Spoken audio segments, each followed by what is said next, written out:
Hello everyone. आज हम बात करने वाले हैं इंडिया की फॉरेन ट्रेड पॉलिसी 2023 के बारे में। अगर आप कॉमर्स स्टूडेंट हो, यूजीसी नेट एस्पिरेंट हो या इकोनॉमी समझना चाहते हो तो ये टॉपिक बहुत इंपॉर्टेंट है। So let's understand FTP foreign trade policy in a very simple and interesting way. Meaning and overview. सबसे पहले समझते हैं एफटीपी होता क्या है।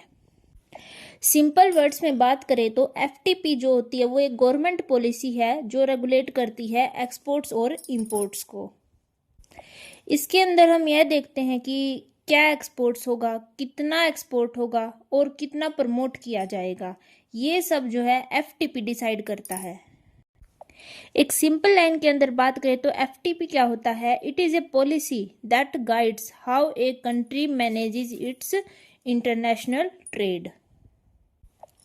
अब एक क्वेश्चन अराइज होता है कि इस पॉलिसी को बनाते कौन है।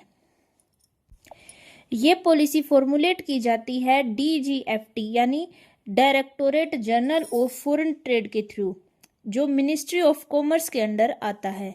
ये स्टैटिक पोर्शन से काफ़ी इम्पोर्टेंट है। लेटेस्ट पॉलिसी है एफटीपी 2023 जो रिप्लेस करता है एफटीपी 2015 से 20 वाली को। और इसके अंदर एक सबसे इंटरेस्टिंग बात यह है कि जो ये पॉलिसी है इसका कोई फिक्स्ड एंड डेट नहीं होती। मतलब कि ये पॉलिसी क्या होती है, डायनेमिक और कंटिन्यूस होती है। अगर हमें इसे सिंपल वर्ड्स में समझे तो क्या होती है ये, मतलब कि ये टाइम के अकॉर्डिंग अपडेट होती रहती है। FTP is basically A road map for India's international trade. अब हम बात करते हैं फॉरेन ट्रेड पॉलिसी 2023 के मेन ऑब्जेक्टिव्स क्या हैं। इसका सबसे बड़ा टारगेट है जो इंडिया के हमारे एक्सपोर्ट्स है उसको बूस्ट करना, यानी जो एक्सपोर्ट्स है उसको इंक्रीज करना। और इसका एक सेकंड मेन ऑब्जेक्टिव है 2030 तक जो एक्सपोर्ट है उसका टारगेट 2 ट्रिलियन तक अचीव करना। इसका सेकंड पॉइंट है इंडिया को बनाना ग्लोबल ट्रेड हब, मतलब कि दुनिया का एक major trading centre banana.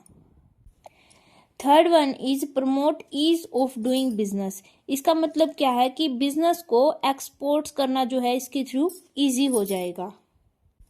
Fourth point is support करना एमएसएमई को और स्टार्टअप्स को। इनको प्रमोट करना इसलिए ज़रूरी है क्योंकि ये जो होती हैं हमारी इंडिया की इकोनॉमी का बैकबोन है। इसके बाद fifth and last one is increase करना फॉरेन एक्सचेंज अर्निंग को, जिससे जो है इंडिया क्या होगा, हमारा फाइनेंशियली स्ट्रॉन्ग बन जाएगा। सिंपल बात करें तो अगर ज़्यादा एक्सपोर्ट होगा तो ज़्यादा ग्रोथ करेगा, और ज़्यादा ग्रोथ करेगा तो क्या होगा, हमारी इकोनॉमी ज़्यादा स्ट्रॉन्गर बनेगी। अब हम बात करते हैं सबसे इम्पोर्टेंट पार्ट पर, जो है की feature of foreign trade policy 2023। इसके अंदर फर्स्ट पॉइंट है shift from incentive to remission. इसका मतलब क्या है, पहले जो है गवर्नमेंट सब्सिडीज देती थी, लेकिन अब गवर्नमेंट क्या फोकस कर रही है कि वो ड्यूटी रिमिशन स्कीम्स पर, यानी कि मतलब इसका क्या है, टैक्स जो है एक्सपोर्टर ने दिया है वो उन्हें जो है वापस मिल जाएगा। Second point is major export scheme. 2 important scheme याद रखो इसके अंदर। First one is RODTEP। इसकी फुल फॉर्म है remission of duties and taxes. Exporter को जो है इसके अंदर क्या मिलता है, स्कीम के अंदर रिफंड मिलता है टैक्स का।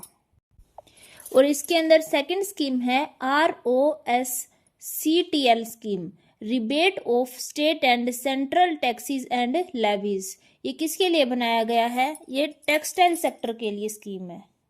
इस स्कीम के अंदर क्या किया जाता है, जो हमारा टेक्सटाइल सेक्टर होता है उसके अंदर जो बिजनेस इस्टेब्लिश की जाती है उसके अंदर टैक्स रिबेट दी जाती है।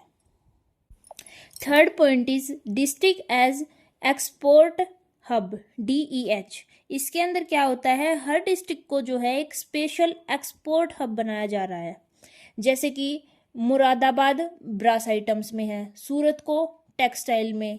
ये क्या करता है, इंक्रीज करता है लोकल स्पेशलाइजेशन को। फोर्थ पॉइंट है ई कॉमर्स एक्सपोर्ट प्रमोशन। अब जो क्या हो रहा है, जो स्मॉल बिजनेस है वो भी ऑनलाइन एक्सपोर्ट कर सकते हैं, जैसे कि अमेजोन, फ्लिपकार्ट से जो है ग्लोबल सेलिंग पॉसिबल हुई है। तो अब क्या है, स्मॉल बिजनेसेस को भी वो मौका दिया जाने लगा है कि वो भी अपने प्रोडक्ट को ऑनलाइन सेल करें। नेक्स्ट है 5th point, advance authorisation scheme. इसमें जो क्या होता है, एक्सपोर्टर्स को मिलता है ड्यूटी फ्री इंपोर्ट्स, ताकि वो जो है एक्सपोर्ट प्रोडक्शन कर सके। 6th पॉइंट है EOU and SEZ support. EOU का फुल फॉर्म होती है एक्सपोर्ट ओरिएंटेड यूनिट्स और SEZ होता है स्पेशल इकोनॉमिक जोन। इसके अंदर क्या किया जाता है, इन दोनों को प्रमोट किया जाता है, जिससे क्या होता है, जो हमारे एक्सपोर्ट्स होते हैं वो इंक्रीज होते हैं। 7th पॉइंट है इसके अंदर ग्रीन एंड सस्टेनेबल ट्रेड। इसका मतलब क्या होता है, अब जो फोकस किया जा रहा है वो इको फ्रेंडली एक्सपोर्ट्स पर किया जा रहा है। साथ ही साथ जब हम ट्रेड करते हैं तो उसके अंदर हम सस्टेनेबल डेवलपमेंट के ऊपर भी ध्यान दे रहे हैं। अगर हम इन सभी की फीचर्स के कंक्लूजन की बात करें तो जो FTP पॉलिसी 2023 है ये मॉडर्न है, डिजिटल है और इन फ्यूचर यूज होने वाली एक पॉलिसी है। इसके बाद है हम इंस्टीट्यूशंस एंड इम्पोर्टेंट टर्म्स। अब हम देखते हैं कि कौन कौन जो है वो इस सिस्टम को सपोर्ट कर रहा है। इसके अंदर ज़्यादातर जो है वो स्टार्टिंग पोर्शन और समझने वाला पोर्शन ज़्यादा है। जैसे कि हमने पिछली स्लाइड के अंदर भी पढ़ा था कि इस पॉलिसी के अंदर आता है DGFT, यानी कि ये क्या करता है, इस पॉलिसी को बनाता है और इम्प्लीमेंट करता है। Exim bank, export import bank बोलते हैं इसको। इसके अंदर क्या होता है, जो एक्सपोर्टर्स होते हैं उनको जो फाइनेंशियल नीड होती है उसको फुलफिल करता है ये बैंक। इसके बाद हम बात करें तो एक्सपोर्ट प्रमोशन काउंसिल EPCS, ये क्या होता है, ये सेक्टर वाइज प्रमोशन करते हैं। इसके बाद है कुछ इम्पोर्टेंट टर्म्स जिनकी आपको नॉलेज या मीनिंग पता होना काफ़ी ज़रूरी होता है। इसके अंदर है पहले इंपोर्ट सब्सटीट्यूशन। इंपोर्ट सब्सटीट्यूशन के अंदर क्या किया जाता है, इंपोर्ट्स को जो है वो डिक्रीज किया जाता है ताकि जो है डोमेस्टिक प्रोडक्शन को बढ़ावा मिल सके। इसके बाद आता है एक्सपोर्ट प्रमोशन, जैसा कि इसके नाम से भी पता चलता है। इसमें क्या होता है, जो एक्सपोर्ट्स को इंक्रीज करने के लिए हम इंसेंटिव देते हैं, सपोर्ट देते हैं। इसके बाद बात आती है बैलेंस ऑफ ट्रेड की।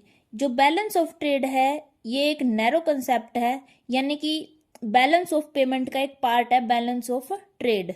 ये एक्सपोर्ट माइनस इंपोर्ट होता है। ये दो टाइप का होता है, फेवरेबल होता है, एक अनफेवरेबल होता है। फेवरेबल किस कंडीशन में होता है, जब हमारे एक्सपोर्ट्स ज़्यादा होते हैं और हमारे इंपोर्ट्स कम होते हैं। इसके अपोजिट अगर अनफेवरेबल है तो उस कंडीशन में क्या होता है, जो हमारे एक्सपोर्ट होते हैं वो कम होते हैं और जो हमारे इंपोर्ट्स होते हैं वो ज़्यादा होते हैं। तो एक इकोनॉमी स्ट्रांग कब होगी, जब हमारा बैलेंस ऑफ ट्रेड पॉजिटिव यानी कि फेवरेबल होगा। सो गाइज, आज की वीडियो में इतना ही। आज हमने देखा कि FTP पॉलिसी 2023 होती क्या है, उसके मेन ऑब्जेक्टिव्स पढ़े हमने, की फीचर, इंस्टीट्यूशंस और इम्पोर्टेंट टर्म्स। अगर आपको मेरी वीडियो हेल्पफुल लगे तो लाइक करें, शेयर करें और सब्सक्राइब ज़रूर करें।